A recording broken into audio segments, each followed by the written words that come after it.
అప్పుల బాధలు వెంటాడుతున్నాయా? అయితే 6 JVR వారి జాతిరత్నాలు ధరించండి. రోడ్డు ప్రమాదంలో కాలు విరిగిన ఒక వ్యక్తి లబోదిబోం అంటూ హాస్పిటల్కి వస్తే అక్కడ ఇచ్చిన వైద్యం చూసి నోరెళ్ళ పెడుతున్నారు జనం.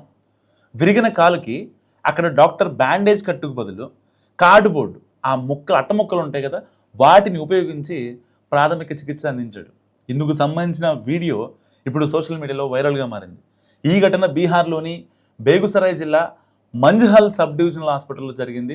రోడ్డు ప్రమాద బాధితుడికి సరైన వైద్య సదుపాయాలు అందుబాటులో లేకపోవడంతో అతడి విరిగిన కాలుకు కార్డ్బోర్డ్తో స్థిరపరిచి, అంటే స్ప్లింట్స్ లాగా ఉపయోగించి మెరుగైన చికిత్స కోసం మరో హాస్పిటల్ తరలించారు.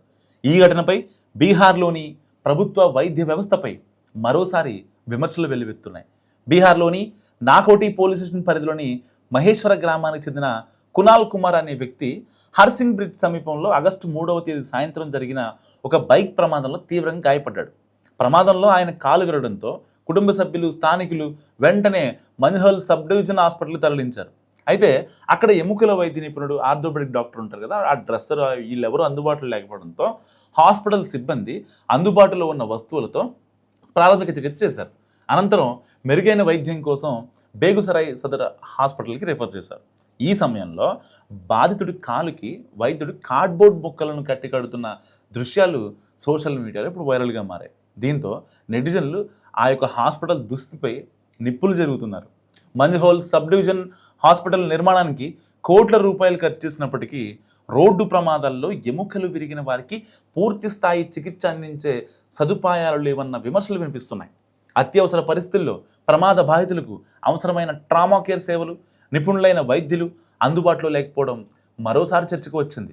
ఈ ఘటనపై హాస్పిటల్ ఇన్ఛార్జ్ అభినవ్ ప్రియదర్శి స్పందిస్తూ, అత్యవసర పరిస్థితుల్లో ఎముక విరిగినప్పుడు తాత్కాలికంగా స్ప్లింట్స్ ఏర్పాటు చేయడం వైద్యపరంగా సరైన విధానమేనని తెలిపారు. ఎముక విరిగిన తర్వాత ఆ యొక్క బ్లీడింగ్ నియంత్రించడానికి, గాయాన్ని స్థిరంగా ఉంచడానికి స్ప్లింట్స్ ఉపయోగిస్తారు. సో ఇది వైద్యపరంగా ఇది తప్పేం కాదని చెప్పి ఆయన చెప్తున్న పరిస్థితి.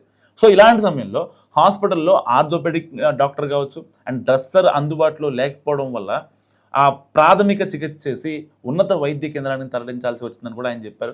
అయితే ఈ వివరణతో పాటు హాస్పిటల్లో సిబ్బంది కొరతపై కూడా ఇప్పుడు చాలామందిలో ప్రశ్నలు వస్తున్నాయి. అండ్ కోట్ల రూపాయలు కట్టి కనీసం ఒక ఆర్థోపెడిక్ డాక్టర్, అంటే ఒక ఆర్థోపెడిక్ స్పెసిఫైడ్గా అక్కర్లేదు, బట్ అట్లీస్ట్ డ్రెస్సర్ కూడా లేకపోవడంపై అక్కడి వైద్య వ్యవస్థపై ఇప్పుడు చాలామందిలో అనుమానాలు రేకెత్తున్నాయి.